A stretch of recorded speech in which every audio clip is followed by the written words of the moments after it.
举重奥运名将许淑净传出用药事件，中华奥会今天下午发出声明稿，坦言今年3月6日收到 WADA 来函，要求4月5日前公告所有竞赛选手名单，并催缴许淑净世锦赛银牌。中华奥会指出，2017年11月接受举重协会委托，替许淑净进行药检，他在第一次药检结果呈现阴性，不过禁药管制系统 ADAMS 显示许淑净的生物数值异常，自动通知30药检实验室进一步检测。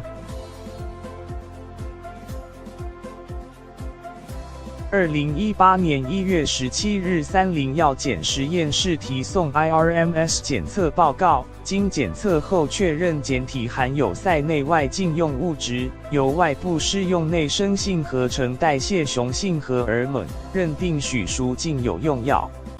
药检结果出炉后，许淑净在2018年6月宣布退休。不过他退休后仍在高雄国家训练中心担任教练，而世界反禁药组织 WADA 这次来函也纠举许淑净在竞赛期间内不得担任教练职。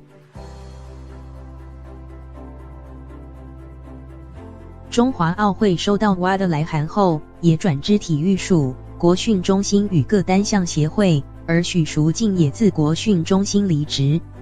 目前许淑净已缴回2017年世界举重锦标赛抓举银牌，而中华奥会药管组也将把判决书翻译成英文，于4月5日前回复 WADA。